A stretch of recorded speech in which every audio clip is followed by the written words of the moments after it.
আসসালামু আলাইকুম বন্ধুরা, কেমন আছো? আলহামদুলিল্লাহ আমরা ভালো আছি। আজকে আমরা সকাল সকাল রেডি হয়ে গিয়েছি, সকালে খানা দানা শেষ করে। অবশ্য এই ভিডিওটা কিন্তু রমজানের আর 2 থেকে 3 দিন আগে করা, কিন্তু আপলোড দিতে কিন্তু একটু দেরি হয়ে গিয়েছে। তাই তো সকাল আমরা 10টার দিকে কিন্তু রওনা দিয়ে দিয়েছি, যেহেতু আমাদের একটি জিনিস কিনতে যাচ্ছি। তো এখন আমরা এই যে রাস্তায় এসে দেখছি যে কোনো গাড়ি ঘোড়া নেই। তবে একজনের কাছে জিজ্ঞাসা করা হলো সামনে কাজ হচ্ছে, এজন্য গাড়ি ঘোড়া আসবে না, কিছুক্ষণের জন্য দেরি হবে। তো আমরা ভাবলাম যে তাহলে আমরা সামনের দিকে একটু হেঁটে যাই, কারণ আমাদের কেনাকাটা করে আস্তে আস্তে কিন্তু রাস্তাটুকু শেষ হয়ে যাবে। কাজ প্রায় অল্প একটু কাজ বাকি আছে এই কারণে। তো দেখো রাস্তাটায় ইটের কারণে কিন্তু দেখতে অনেকটা সুন্দর দেখা যাচ্ছিল। তো দেখো এখানে বাবা এবং মেয়ে হাঁটছে, কতটা সুন্দর দেখা যাচ্ছে তাদের। রাস্তা যেহেতু ফাঁকা ছিল তাই আমরা একটুখানি এখানে ফটোশ্যুট নিয়ে নিয়েছিলাম, আর দেখতে অনেক ভালো লাগছিল। তো আমরা সবাই মিলে এখন হাঁটা শুরু করে দিয়েছি, তবে বেশি সময় হাঁটতে হয়নি। তো ওই যে দেখো সামনে কিন্তু এই যে রাস্তা সমান করা গাড়িটা ছিল। তো আমরা ভাবলাম এটাকে এই যে যেখানে কাজ হচ্ছে তার সাইড থেকে একটু ভিতর থেকে ঘুরে যাই। ওই দেখো এখানে কাজ হচ্ছে।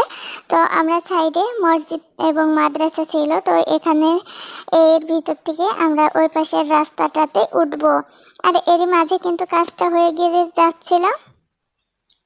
তো এখানে মনির আব্বু আমাকে দেখাচ্ছিল, ওই দেখো ওইটা নতুন মাদ্রাসা হয়েছে আর এটা মসজিদ। এই মসজিদটা অনেক দিনের, তবে দেখে কিন্তু বোঝা যাচ্ছে না অনেক দিনের। তো কথা বলতে বলতে আমরা কিন্তু বাইকে উঠে পড়েছি, অর্থাৎ এই যে বাইকে উঠে পড়েছি।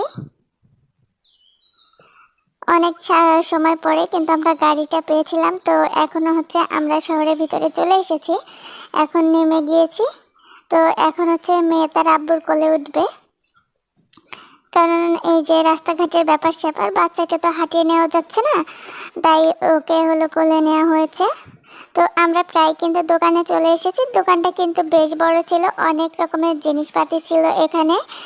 তো এখান থেকে আমি গতবার ওয়ার্ড্রপটা নিয়েছিলাম, তো ভাবলাম এখান থেকে আবার ড্রেসিং টেবিলটা নিয়ে নিই। তবে এখানে অনেকগুলো ড্রেসিং টেবিল আমি দেখেছিলাম, পাশেটাও পছন্দ হয়েছিল, কিন্তু আমার কাছে এটা বেশি ভালো লাগলো।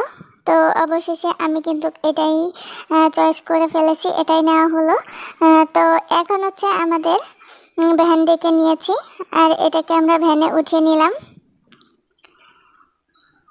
তো আমাদের আজকের এই ড্রেসিং টেবিলটা তোমাদের কাছে কেমন লাগলো অবশ্যই জানিও। এবং আমাদের এই ড্রেসিং টেবিলটার দাম নিয়েছে ৬,৭০০ টাকা। তো কেমন হলো বলো। এখানে দেখো সৌদামণি কান্না শুরু করে দিয়েছে, কারণ লাচ্ছি খাবে। তো পরবর্তীতে ওকে লাচ্ছি কিনে শান্ত করে আমরা বাসায় চলে এসেছি। এই যে ড্রেসিং টেবিলটা জায়গা মতো রেখে দিয়েছি। তো বন্ধুরা আজকের ভিডিওটা কেমন লাগলো এবং আমার শখের ড্রেসিং টেবিলটা কেমন হয়েছে অবশ্যই কমেন্টে জানিয়ে দিও। ভিডিওটি ভালো লাগলে লাইক, কমেন্ট, শেয়ার এবং সাবস্ক্রাইব করতে একদম ভুলো না। ধন্যবাদ জানাচ্ছি সবাইকে। খোদা হাফেজ।